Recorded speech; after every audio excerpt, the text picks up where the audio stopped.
நொறுங்குண்ட இதயத்திற்கு ஆறுதல் நீரே, உடைந்த என் உள்ளத்திற்கு தேறுதல் நீரே. ஆண்டவரும் இரட்சகருமாகிய இயேசு கிறிஸ்துவின் வெளியேறப்பெற்ற நாமத்தினாலே உங்கள் யாவருக்கும் என்னுடைய அன்பின் ஸ்தோத்திரத்தை இந்த காலை வேளையில நான் உங்களுக்கு தெரியப்படுத்துகிறேன். நீதிமொழிகளின் புஸ்தகம் 22 அதிகாரம் 11வது வசனத்திலே இவ்வாறாக வாசிக்கிறோம். சுத்த இருதயத்தை விரும்புகிறவனுடைய உதடுகள் இனிமையானவைகள், ராஜா அவனுக்கு சிநேகிதனாவான் என்று சொல்லி நான் பார்க்கிறோம். கிறிஸ்துவுக்குள் அன்பான தேவனுடைய பிள்ளைகளே, பரிசுத்த வேதாகமத்திலே நாம் பார்க்கிறோம், யார் கர்த்தருடைய பர்வதத்தில் ஏறுவான், யார் அவருடைய பரிசுத்த ஸ்தலத்தில் நிலைத்திருப்பான், கைகளில் சுத்தமுள்ளவனும் இருதயத்தில் மாசு இல்லாதவனுமாயிருந்து தன் ஆத்துமாவை மாய்க்கு ஒப்புக்கொடாமலும் கபடாய் ஆணமிடாமலும் இருக்கிறவனே என்று சொல்லி சங்கீத புத்தகத்திலே நாம் வாசிக்கிறோம். மாசு இல்லாத இருதயத்தை உடையவர்கள் யார்? இந்த உலகத்திலே தங்கள் இருதயத்தில் தோன்றுவதெல்லாம் அப்படியே வெளியே பேசுகிறவர்களை இருதயத்தில் சுத்தமுள்ளவர்கள் என அநேகர் சொல்லிக் கொள்ளுகிறார்கள்.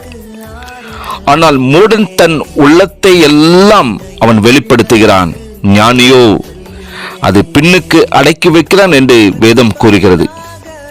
ஆண்டவராக இயேசு கிறிஸ்து சொல்லுகின்றதான பொழுது, எப்படியெனில் இருதயத்திலிருந்து பொல்லாத சிந்தனைகளும் கொலைபாதகங்களும் விபச்சாரங்களும் வேசித்தனங்களும் களவுகளும் பொய் சாட்சிகளும் தூசணங்களும் புறப்பட்டு வரும், இவைகளை மனுஷனை தீட்டுப்படுத்தும். எனவே மனிதனின் மனதில் தோன்றும் காரியங்களை எல்லாவற்றையும் வெளியரங்கமாக பேசுவதோ அல்லது கிரியைகள் நடப்பிப்பதோ, அவைகள் இருதயத்தில் வைத்து இறை மீட்பதோ அவனுடைய இருதயத்தை சுத்தப்படுத்தாது.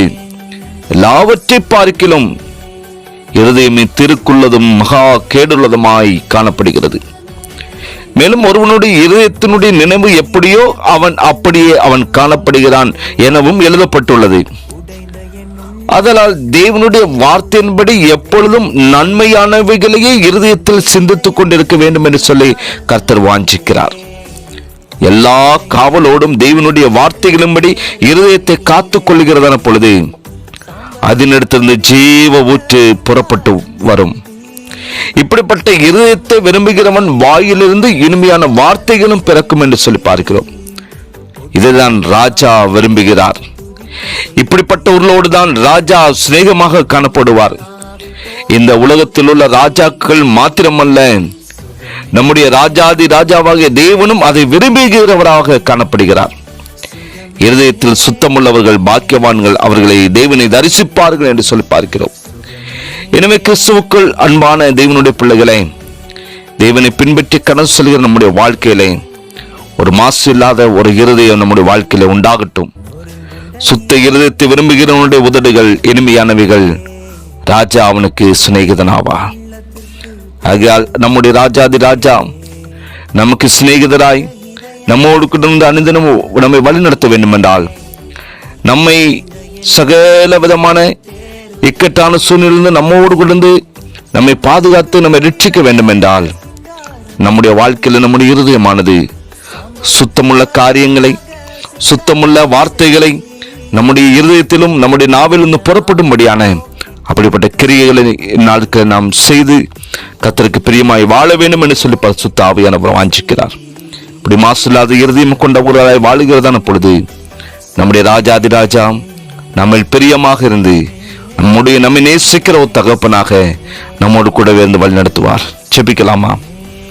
நேசிக்கிறதான அன்பின் நல்ல தகப்பனே, இந்த காலை வேலைக்காக நாங்கள் உமக்கு நன்றி செலுத்துகிறோம். அப்பா, எங்களுடைய வாயின் வார்த்தைகளும் எங்களுடைய இருதயத்தின் தியானங்களும் உம்முடைய சமூகத்தில் பிரியமாக இருக்கும்படி எங்களுடைய இருதயத்தை காத்துக்கொள்ள தகப்பனே எங்களை அனுதினமும் நீர் வழி நடத்துவீராக. பரிசுத்த ஆவியானவர் ஒவ்வொரு நாட்கள் நீர் எங்களை போதித்து செவ்வியான பாதையில, பரிசுத்தத்தின் பாதையில, நீதியின் பாதையில தகப்பன் நீர் எங்களை வழி நடத்தும். இரட்சகர் இயேசுவின் நாமத்தில் ஜெபிக்கிற நல்ல பிதாவே.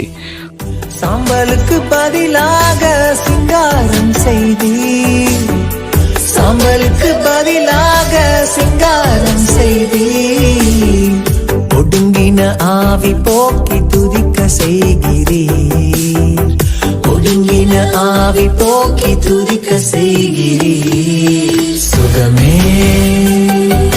சுகமே சுகமே ரத்தமே